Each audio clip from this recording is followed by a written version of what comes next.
अपन अब पढ़ रहे हैं कक्षा 8 का, आपकी क्लास का 8th क्लास का फर्स्ट लेसन फसल उत्पादन एवं प्रबंधन। तो लेसन का नाम है फसल उत्पादन एवं प्रबंधन, साइंस का फर्स्ट लेसन। फसल उत्पादन एवं प्रबंधन।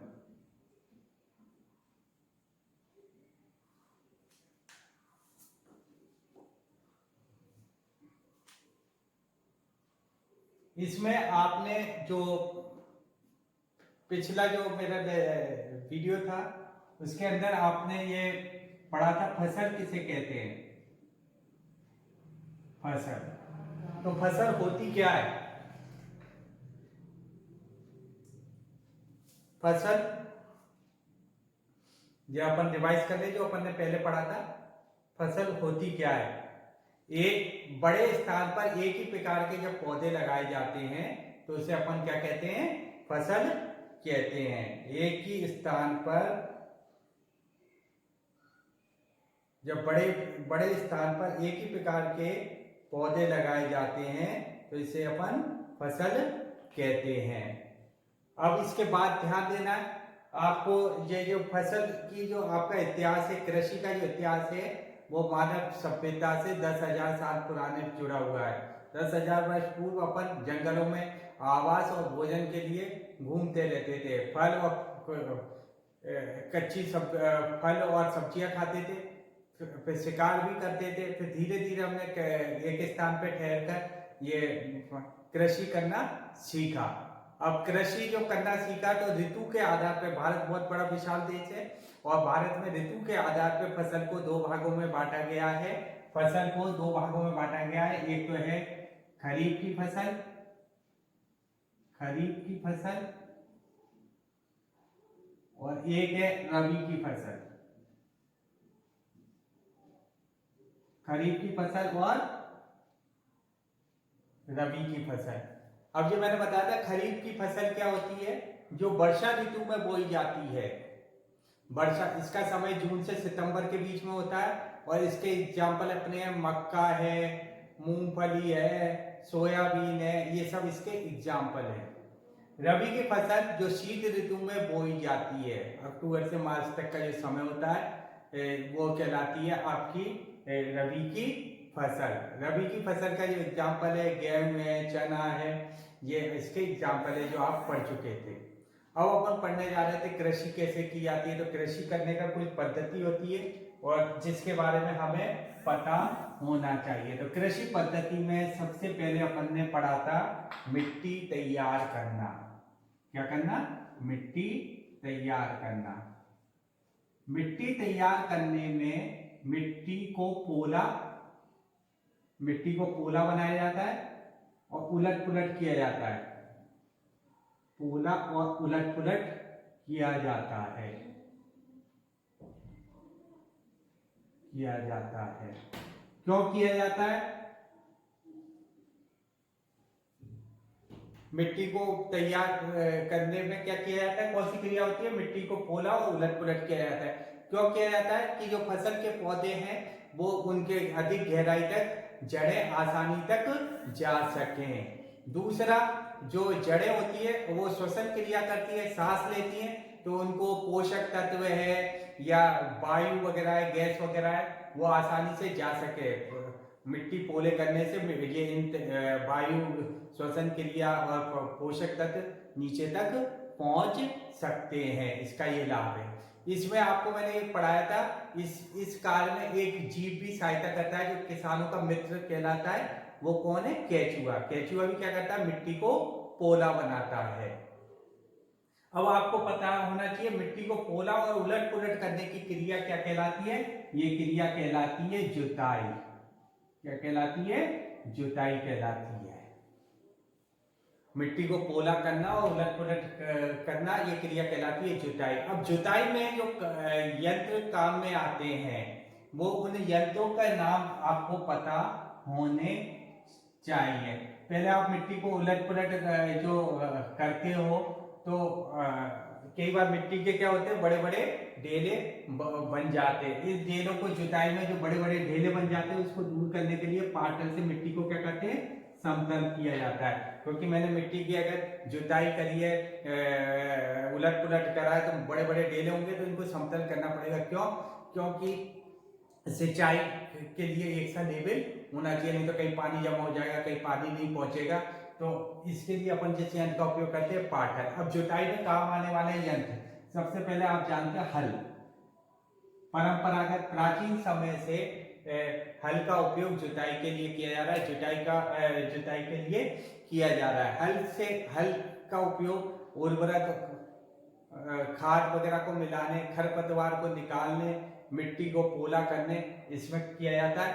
और ये पशुओं की सहायता से, जैसे बैल वगैरह, 2 जोड़ी बैल के द्वारा इसे चलाया जाता है।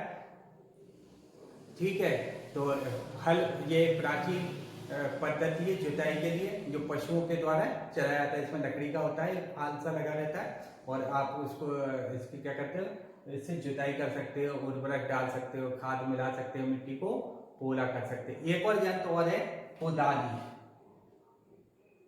कुदाली क्या करता है, खरपतवार वगैरह को निकालता है। ये भी एक लकड़ी की फाल होती है, एक लकड़ी का ही होता है, और इधर लोहे की एक मुड़ी हुई प्लेट लगी रहती है, जो मिट्टी को पोला करने के काम में आता है। इसके बाद अब एक आधुनिक यंत्र है जिसकी सहायता से आप जुताई कर सकते हो। उस यंत्र का नाम है, ट्रैक्टर की सहायता से जुताई कर सकते हो, कल्टीवेटर। कल्टीवेटर वर्तमान समय में ट्रैक्टर की सहायता से जुताई का जो कार्य किया जाता है, जिस यंत्र की सहायता से, वो कहलाता है कल्टीवेटर कहलाता है। तो कृषि पद्धति की पहली जो क्रियाकलाप है वो है मिट्टी तैयार करना। मिट्टी तैयार करने में मिट्टी को पोला और उलट पुलट किया जाता है, ये क्रिया कहलाती है जुताई। जुताई में जो मिट्टी के बड़े बड़े ढेले होते हैं, इसको एक सा करने के लिए, मिट्टी खेत का लेवल एक सा करने के लिए इस यंत्र का उपयोग किया जाता है, उसे पाटल कहते हैं। क्यों करना पड़ता है? क्योंकि सिंचाई के लिए हमारा खेत का लेवल क्या होना चाहिए, एक सा होना चाहिए। जुताई में आने वाले उपकरण के नाम है हल, कुदाली, कल्टीवेटर। हल परंपरागत रूप से प्राचीन समय से काम में आ रहा है जुताई के। कुदाली ये लकड़ी का होता है, और इसको भी पशुओं की सहायता से क्या करते हैं, मिट्टी को पोला और खरपतवार निकाल।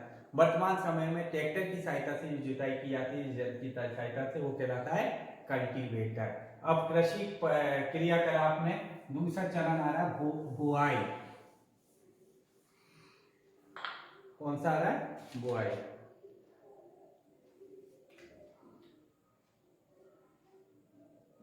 और ये फसल उत्पादन का महत्वपूर्ण चरण है।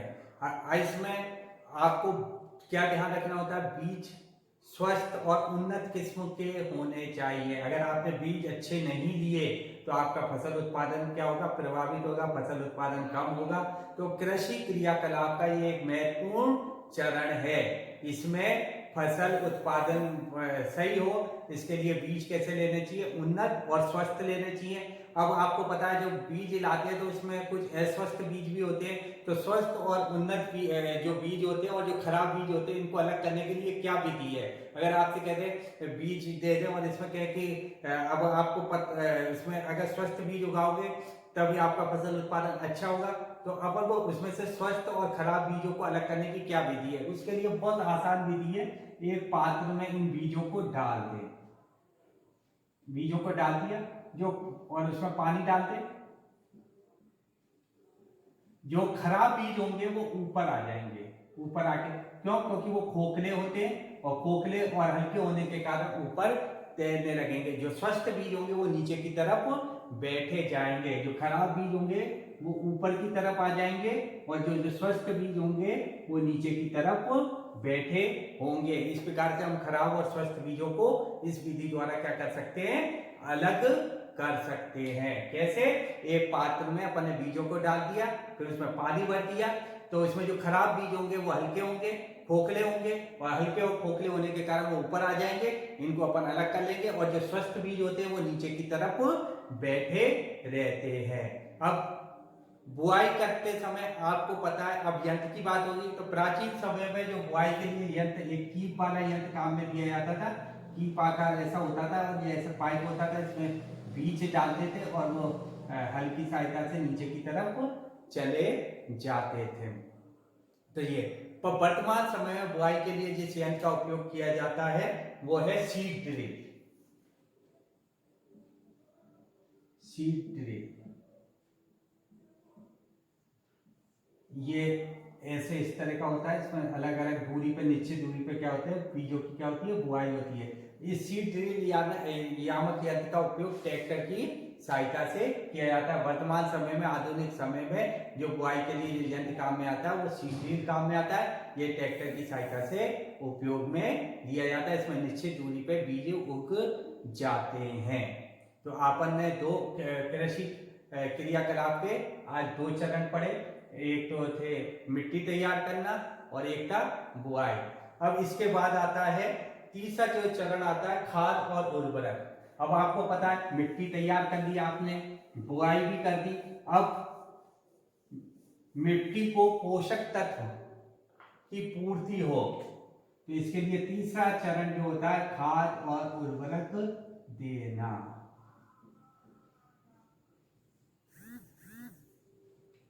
वे पदार्थ मिट्टी में पोषक स्तर को बनाए रखते हैं, पोषक तत्व के स्तर को बनाए रखते हैं, वो पदार्थ कहलाते हैं खाद और उर्वरक कहलाते हैं। और इन्हें फसल की आवश्यकता के अनुसार अपन को समय पर देना होता है। खाद ये प्राकृतिक होती है, जैसे पत्ती वगैरह या पशुओं के जो अपशिष्ट पदार्थ होते हैं उनसे तैयार होती है।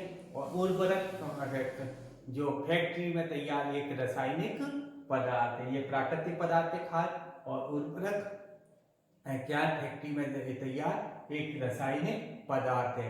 खाद का उपयोग करने से मिट्टी जो अपनी फसल है उस पर कोई प्रतिकूल प्रभाव नहीं पड़ता।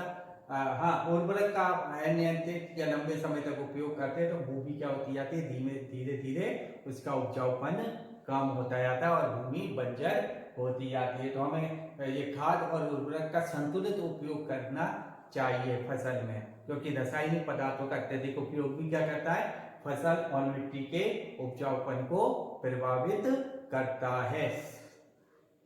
ठीक है।